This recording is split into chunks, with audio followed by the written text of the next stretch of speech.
So I think everyone already knows about differentiation and integrals, but just in case, there's like a little recap here. So basically, to differentiate something needs to find the instantaneous rate of change, which sounds really abstract, but I will explain it. So for example, if we look at this graph, which maps the velocity over time, and we want to know what is the change in velocity over time, then we have to look at some certain area. This will give us the change in the velocity given this amount of time. You can already recognize the notation here, but the d basically means the difference or the change, which is also sometimes denoted as this triangle, although that will be different in the operators, but you can just see like these kind of allude to the same thing. But it's not really so accurate if you're, for example, looking at the change in velocity at this point. You're still using all of these points here along this line. And so what you could do is you could narrow the frame that you're viewing so that when you're looking at this point here, what's the change in velocity at this point, it's more accurate because even though you're still including these other data points, it's not as big as this. And so the concept with differentiating is that imagine you're doing this and you're getting smaller and smaller and smaller so that the difference in t approaches 0, so that it gets so small that it's essentially 0. This is pretty abstract because for something to change, we know that time has to also change. So when we're throwing a ball and we want to know what distance does it travel, there's always some sort of measure of time. And so to think, how does the ball change its position when there's no change in time, when it's practically 0, you would think, well, obviously it's not changing its position, but we're not dealing with absolute 0 here, we're dealing with the limits. So as this is getting smaller and smaller, and it's essentially 0, but it's not quite 0, it's like having sort of this value, but even less and less and less and less. This gives the differential, which is the instantaneous rate of change, which sounds really abstract, but it's mathematically useful, although it can never really be found in real life. Like in the real universe, you never have an instantaneous change. Now for integrals, it's different because integration tries to find the sum of things by approximating it in a similar fashion, but it's quite a different concept. Okay, this is so annoying. Somehow my file corrupted, so I'm at home now and I have to refilm this part. But basically I was just saying that for integration, it's trying to get the sum of things. So not the change, but the sum of something. So for example, if you have this abstract shape here, you could take a square. Oh my gosh, I'm struggling so hard.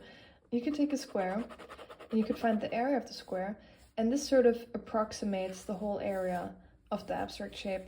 But obviously you can see that these areas here, they're not part of this calculation, so it's not really accurate because you're missing out. So instead, you could use smaller squares, and suddenly you can fit more into the shape and it gets more accurate, but it's still not perfect. So this, for example, is already looking much more accurate, but you could get even more accurate. And so decreasing the size of the squares is getting even more accurate, but you could get even more accurate. And the most accurate is if the distance of this square approaches 0. So it's the same concept as in the differentiating, but it's about summing things together, not finding the rate of change, but the sum. And again, you would never actually find this 0 in real life. You cannot have a box with the sides that are 0 centimeters long in real life. So this is only useful mathematically, and it's not dealing with absolute zeros, it's sort of approximating it using the limit, and it can get really abstract and hard to comprehend, but basically just remember that the integral is always about finding the sum of something, and the differential is always about finding the change of something. You probably know this notation, but we've been seeing this a lot in physics, and this is the partial derivative. So it's the same as standard derivatives, but only with respect to one variable. So when we have, for example, a formula that is x squared plus y squared plus z squared, these are all relevant variables. And so when you're differentiating, you cannot differentiate these all at once. It's just not possible. You have to differentiate with respect to one variable at a time. And so you can get the derivative of x by treating y and z as constants. So in this example, when I'm differentiating just for x, I use the product rule, which takes down the 2, but I use the y and z as if they were constants, and differentiating constants always gives 0.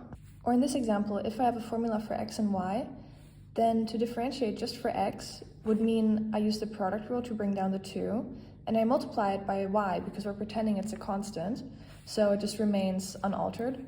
And then here in this case, x always becomes 1, so if you differentiate x, it's just 1, and 1 times 3 is 3, so we end up with 2xy plus 3. And from there you could differentiate for y, or you could do it here or after, or you can sort of do anything with these equations, and they can be super useful in almost every area of study. But the main message is that partial derivatives are just the same as standard derivatives, but only for one variable out of many. And so if you know any sort of basic derivations like the exponent law, which I think I kept calling the product rule, which I'm sorry, but if you know the exponent law and things like this, then you will be able to do partial derivatives super easily. Next, to understand the Maxwell equations, it's really important to understand what an electric field is.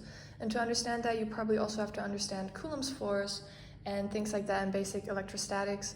And I actually did make a different video in the past for some other people in my bachelor about exactly those formulas and like how to derive it and how to understand it actually.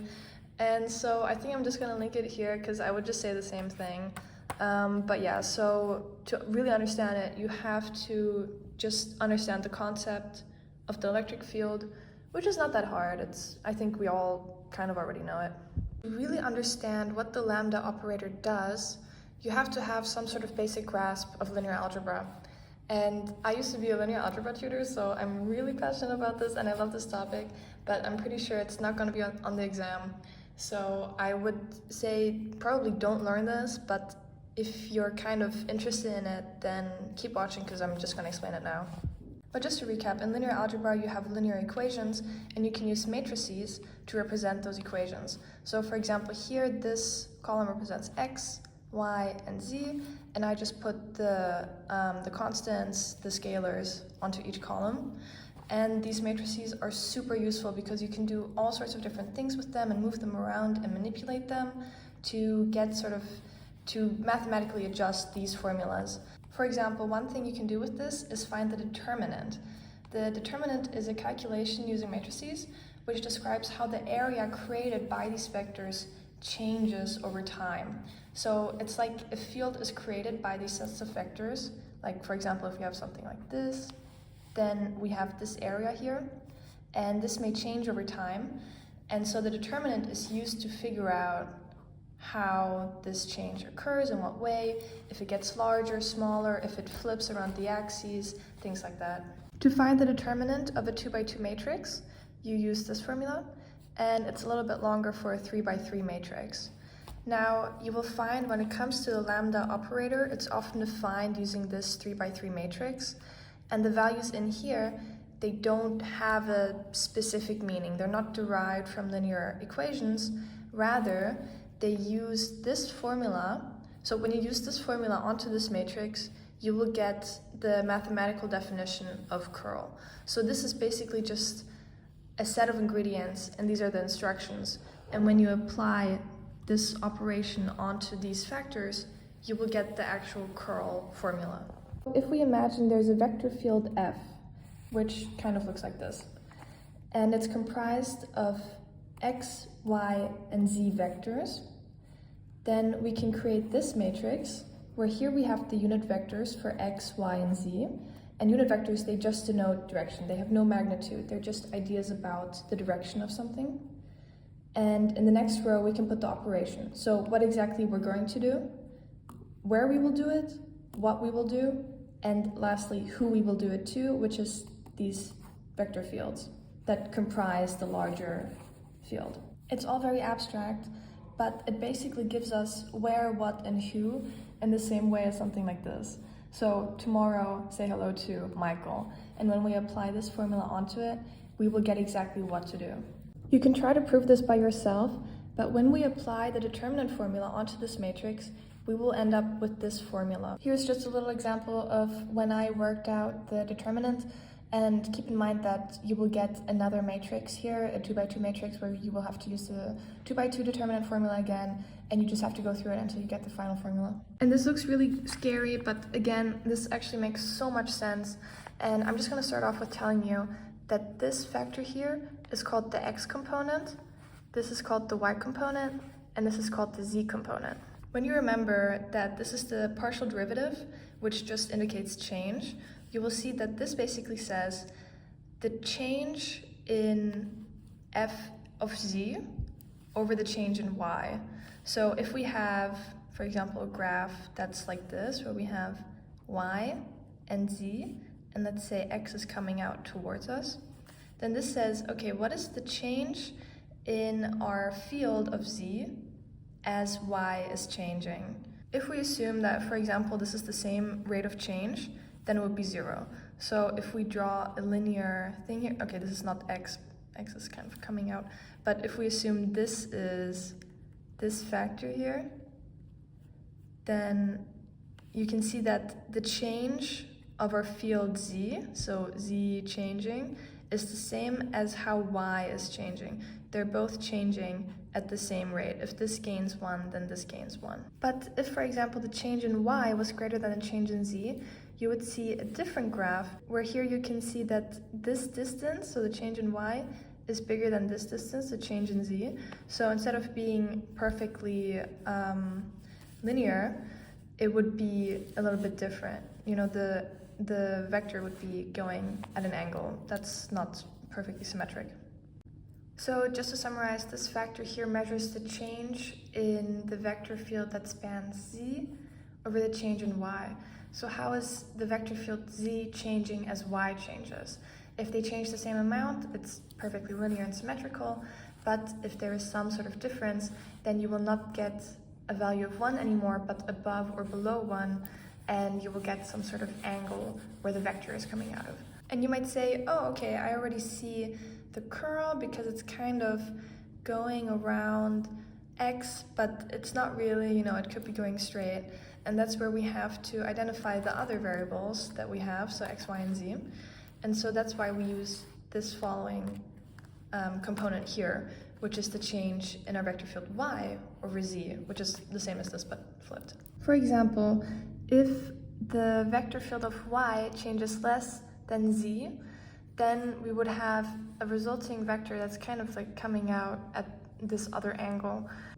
So in both of these cases, the resulting value would be less than 1, because here the change in y is greater than z, so the denominator is greater, and here the change in z is greater than in y, so again the denominator is greater and the values are less than 1.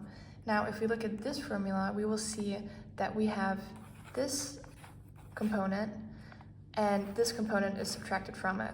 So if we plug in, for example, 0.5, let's assume that's the value of this situation, 0.5 minus 0.5, we will get 0.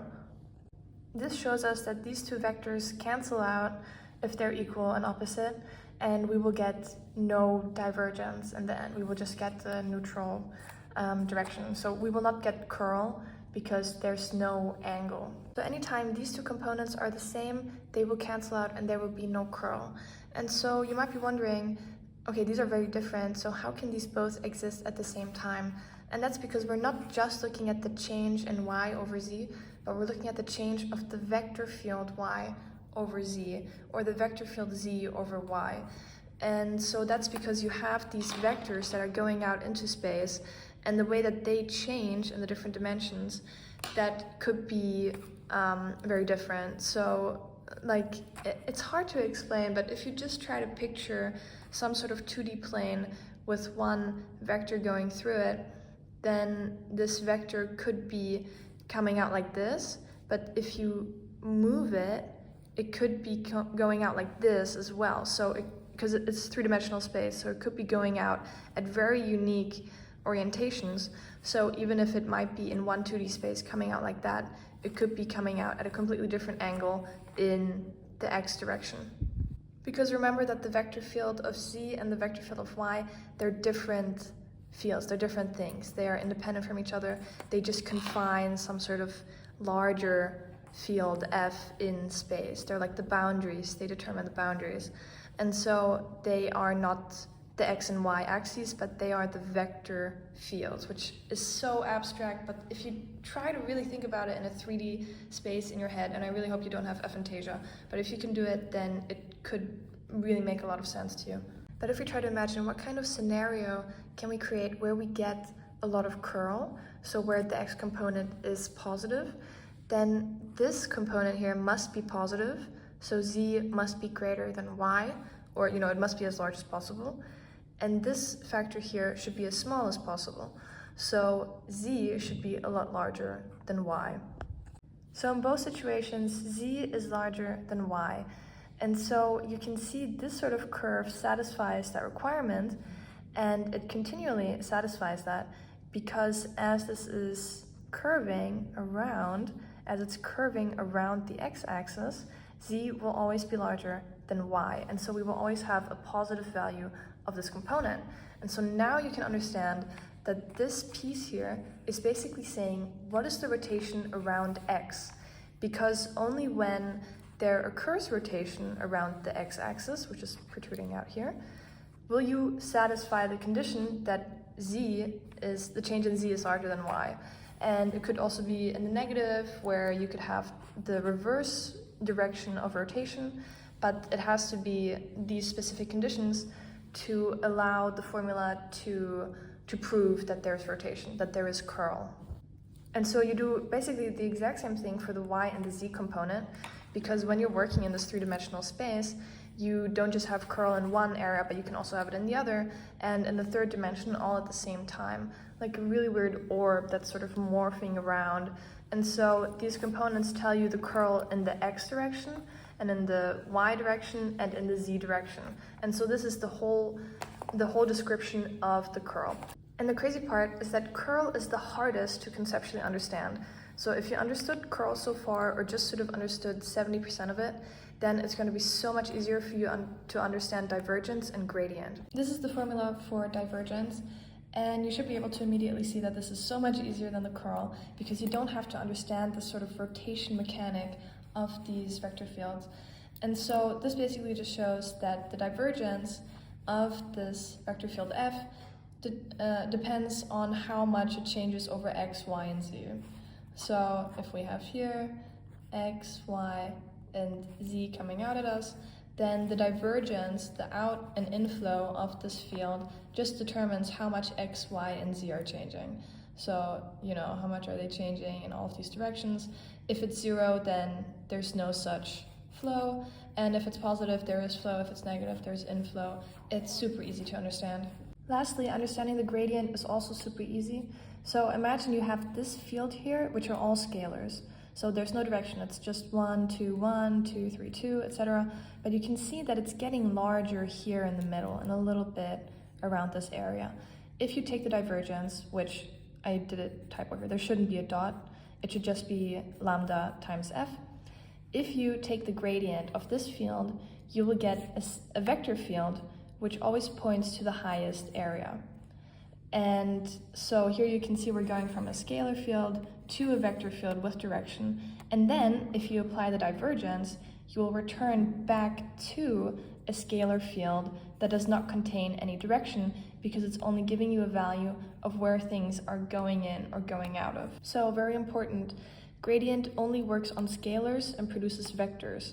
Divergence only works on vectors and produces scalars. And curl only works on vectors and produces vectors, because you cannot have a rotation without a direction. That would be, try to imagine it just doesn't work.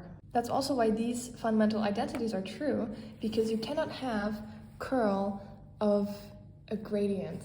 When you try to have this sort of image and you apply the gradient, you will always get the arrows pointing at the heights, so where the highest things are, where the mountains are. And you cannot have these sort of circular mountains. And here I tried to draw it where I thought, oh, maybe here there's high values in the middle, but still you're not getting this shape, you're just getting the arrows pointing towards it. And I thought maybe I can make these little circles here, but again, these are just peaks of mountains that are coming out and not curl. So you can never have curl of a gradient. You can also never have the divergence of a gradient, because when everything is going in a circle, there's no start or end. It's not going out or coming in, it's just continually recycling the same thing over and over. The Laplacian says that if you take the divergence of a gradient, it's the same as if just doing the second derivative. But you will see that taking the divergence of a gradient, it's just standard divergence, because the gradient takes a scalar into a vector and the divergence takes the vector into a scalar. So it's the same as all of this. It's nothing special, but it shows that you can treat it the same as a second derivative. So instead of doing gradient and then divergence, you just do the Laplacian onto a scalar. And so this is the general notation of the Poissons, which can be used for all sorts of different situations and also with fluids and things like that. But when we use this formula here, then it's also called Gauss, because this is specific to electromagnetism. And so this is where I can finally start talking about the first Maxwell equation, which is Gauss's law.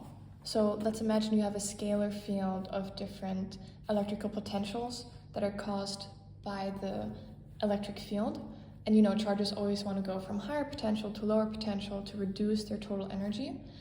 If we imagine this scalar field of potentials, then using the Laplacian in Poisson's equation, then we can say that this is basically representing the divergence, the flow of the potential, how the potential is changing throughout space. So remember, we go from scalar to vector field, and then we go to a scalar again to show where the things are going in or going out in just one simple value. And so using that, we can see that this spatial arrangement of the potential is determined by these two values. First, we can talk about the charge density. This is the amount of charge per unit area.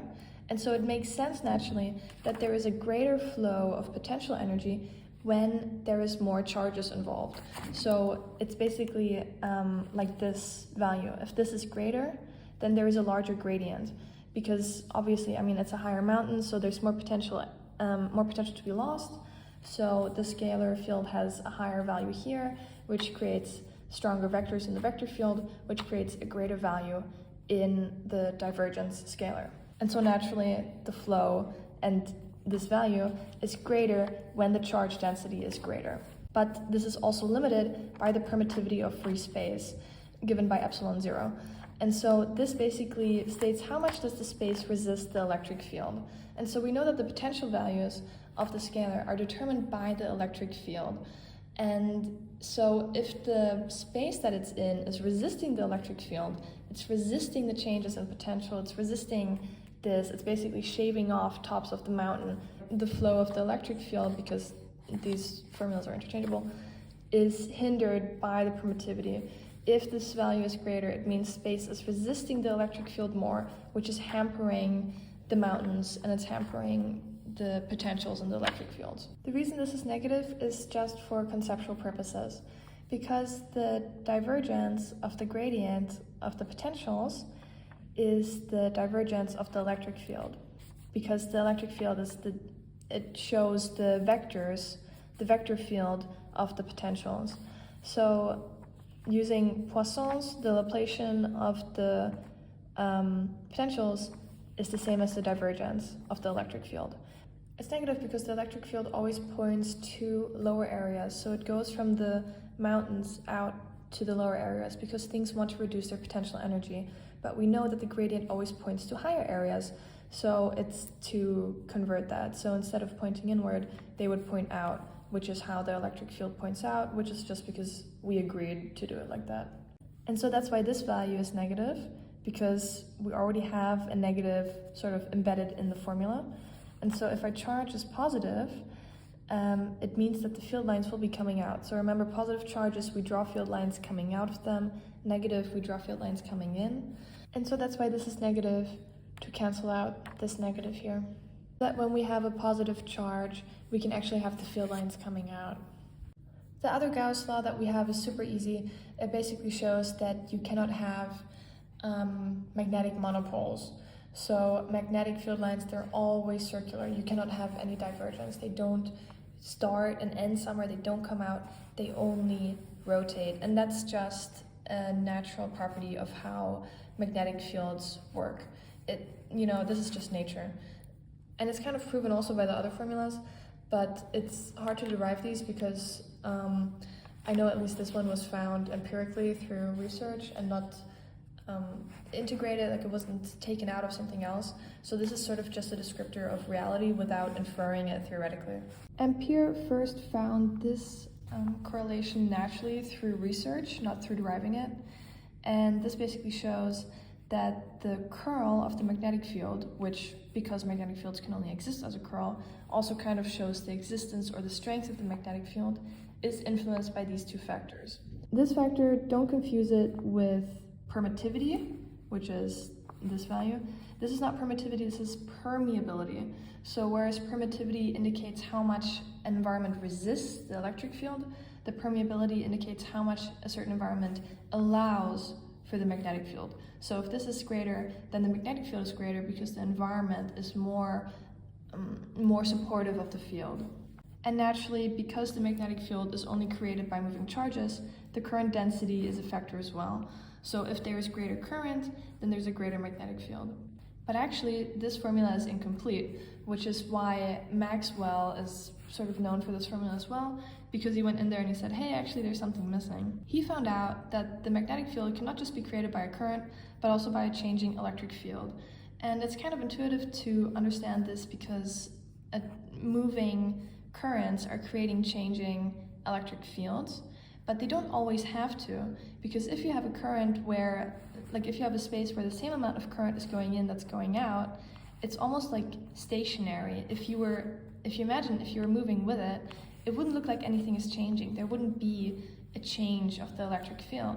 So sometimes there can be a changing electric field without current, and there can be a current without a changing electric field. So although we usually combine these two as the same concept, they can exist independently of each other.